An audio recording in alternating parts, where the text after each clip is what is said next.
In a video I made years ago, I believe was it in the end of 2013 or maybe beginning of 2014, I don't really remember. Anyways, around 4 years ago, and in that video, the video is titled Types of Evil Spirits You Will Encounter, I used historical metaphors to describe how demons operate. So when you read Greek demons, it has nothing to do with race or ethnicity, it's just I used the ancient Greek empire as a metaphor to explain the operation of unclean spirits. There was one label I used, Babylonian demons, and I want to expand on that in this video. I already spoke about the prophet Daniel on how we should not follow his example. There's more I can say that didn't end up with the prophet Daniel, and I want to keep it short. It comes down to the following, and that ties in with what I'm about to teach you about Babylonian demons. Babylonian demons are the type of evil spirits that blur your perception. And by blurring your perception, you'll begin to see things backwards. When you see things backwards, things that are harmful to you in the long run, you'll perceive them as safe. While those things that are beneficial to you, yet uncomfortable on the short term, you'll see them as a big threat, as things to avoid at all costs. That's the effect that Babylon demons have on people. Now, when you go to the prophet Daniel, when you look at his attitude, what did he do? He received an identity of Babylonian society. Well, he lived in the Babylonian Empire, in the capital of the Babylonian Empire, which was a world power at the time. So, well, it's obvious that you would receive a Babylonian name. People would relate to you in a Babylonian manner, so that he received a Babylonian identity, so that he could operate in Babylonian society. It's obvious. It's useless to fight that. That would be against reality. But what Daniel did was not right. He agreed with the Babylonian identity he received. Check it out. This guy, Daniel, he settled for the rewards Babylonian society provided unto him. Let me explain. When you give in to the expectations of society unconditionally, or you validate the viewpoint of society, no matter how absurd it is, society tends to reward you. Either with a high position, higher salary, or you're seen as a good person, there are benefits bestowed onto you by society when you comply with it, when you conform to it. And Daniel conformed. Look, he was in the world. He couldn't pretend as if he's not part of the community over there. But he was not of the world. But Daniel did not understand this. He got trapped by the rewards Babylonian society bestowed on him. And that's a red flag.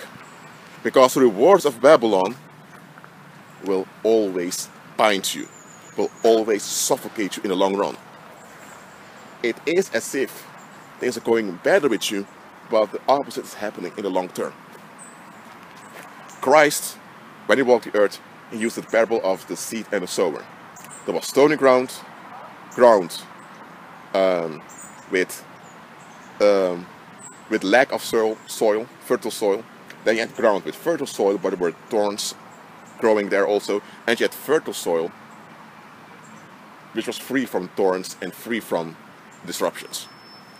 Now, the stony ground refers to those that are not born again. They hear the words, it passes by them, they're unsaved. The other three are born again. One, though the persecution and affliction, they back off, so they seek relief again. The other, the second one, in soil, there's enough soil, but there's also thorns over there. Those are believers that they walk by faith, but eventually, to their faulty perception, they fall for the false comforts of the world, and they get stuck. They go into relief seeking while they still think they're walking by faith. And the third one are those that are completely fruitful because they keep going and going. Now Daniel was not the one of stony ground because he was born again. He was not the one with less soil, because when there was affliction, he did endure. But he was also not the one that multiplied 30, 60 to 100 fold. He was the one surrounded by thorns. And here's the thing, his growth and his effectiveness, in his individual effectiveness, therefore also his impact on the world directly where he was not just compromised, it was cancelled out. Just think about this. How can it be that you operate in agreement with the Most High and you are in Babylonian society and you're tolerated in high positions of power all the time for decades, even become old, and when the new world power arrives, new world power favors you? Something's wrong over there. I told you before to beware when everything starts off good. Now when Daniel arrived in Babylon, everything started off good. He had difficulty with the dietary prescriptions of the Babylonians, so he took actions to preserve his what he considered his Hebrew heritage, which was really the Old Testament. I've spoken about that before. But everything started off good for Daniel. And actually, throughout the rest of his life, it was a trap. That trap led him to be thrown in the lion's den. He was already in his old age then, but still he didn't have to end up in a lion's den to begin with. The lion's den, let me tell you, that was the purpose of the enemy to begin with. The enemy just delayed the lion's den to his old age, and he distracted Daniel with the benefits bestowed upon him by Babylonian society. In his old age, he was kind of a bit smarter, but he was still trapped. Babylonian demons, or Babylon demons, are unclean spirits that blur your perception, which cause you to perceive things that are toxic and self-destructive as good, great, and praiseworthy, things to work for and live for. And this causes you to perceive the real blessing as a threat. The reason I'm warning you for this is because, as a believer, the enemy seldom will come with a direct assault on you. Your demons will do that, but the enemy himself will not come like that, because he knows that will be counterproductive.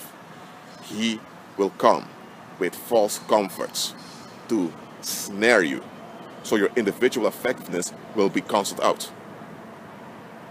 When you look at the prophet Ezekiel, before he began his ministry as a prophet, he began in his teenage years, just like Daniel began. Ezekiel, however, was active together with his father, who was called Buzi, or Budi, however you want to call it. He and his father were active in maintaining ties with the Israelites in diaspora, because there were Israelites that were scattered, but they were scattered beyond, you would say, Babylon. But not only that, they fled all the way to what we today call China, Southeast Asia, and all those places. They were scattered throughout the earth. And Buzi wanted to remain in contact with those tribes, with those in diaspora, I mean. And Ezekiel helped his father out. And what do you know? Those two men are the founders of what later became known as Buddhism. But in later centuries, the political leaders in Asia hijacked the movement, and they came with this image of this guy, what they call this obese guy, sitting all the time. That's the image we have of Buddha today, but that's a politicized version that came later.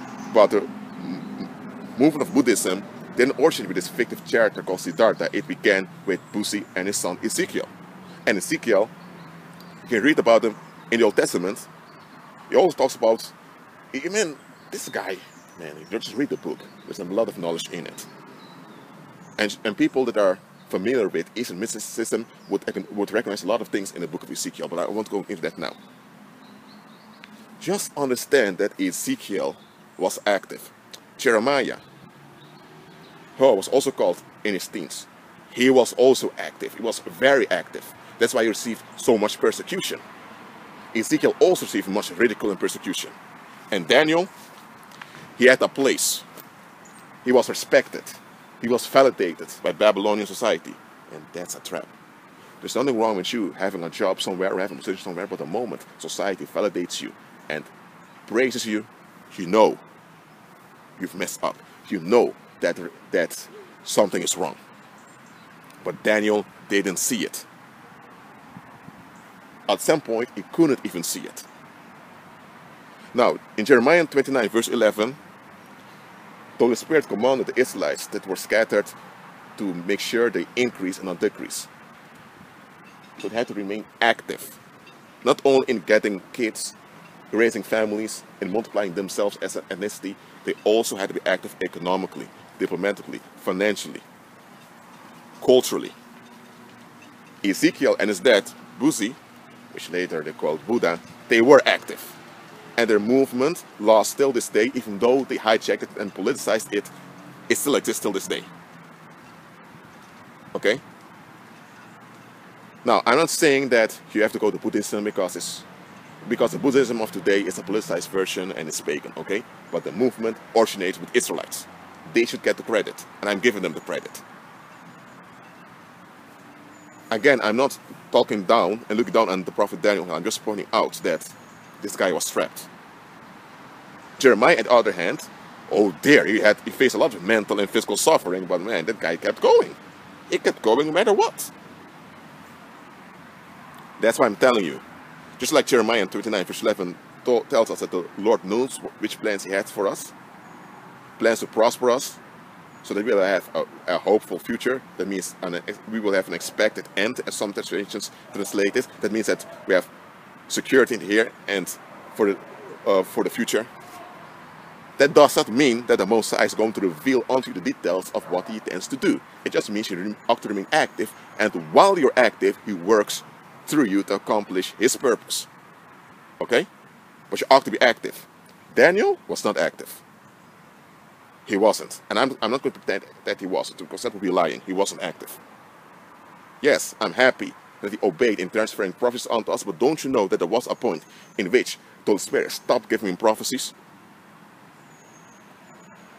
Yet, this wake-up call did not go through to Daniel. That's where he later ended up in the lion's den. Because remember, the book of Daniel in the Old Testament is not really in a chronological order, especially the last chapters. Okay? Daniel, at some point, stopped receiving visions. He stopped receiving prophecies. That was the point. You should realize I should be active. He didn't get it. I hope you get it. And now that we are talking about this, I want to highlight something else. This comes to my mind also. Daniel, at some point, stopped receiving visions and dreams. Because those visions and dreams, even though they came from God himself, and they were relevant for human history, they also distracted Daniel from being active in here and now. It distracted Daniel from really operating in his anointing, in his daily life. So if the Most High stopped giving him dreams and visions, even though they came from him, because those dreams and visions would distract him, would have a side effect on him that was fatal, then why is it that today, in those Babylon churches, in pagan Christianity, why is it that there's so much emphasis on dreams and visions concerning the end times? Just read the book of Daniel. There was a time Daniel wanted to know more, but the angelic being told him, the Holy Spirit told him, Daniel, go away. Other things are sealed till the end of the ages. And yet today, folks in pagan Christianity are so obsessed, want to know the details of how everything's going to work out. And here's the thing. If the Most High himself stopped giving revelations, when those revelations did not work out well for his servant, then why is it that in pagan Christianity you're overwhelmed with dreams and visions, and with prophecies and with miracles? Don't you think that's a bit weird? That's what I'm telling you. Those Babylon churches are Babylon. So Babylon demons operate in them. And many of those dreams, visions, and healing, so-called healings, take place in pagan Christianity are paranormal activities conducted by Babylon demons. That's why pagan Christians are so confused. Just like happened to the prophet Daniel, the same is happening to pagan Christians today. I call them pagan Christians because many of them are not born again. There are even born again people, real believers, are stuck in pagan Christianity, and Babylon demons are trapping them. Well, I hope that does not happen to you. So, I agree with Christ and be at peace.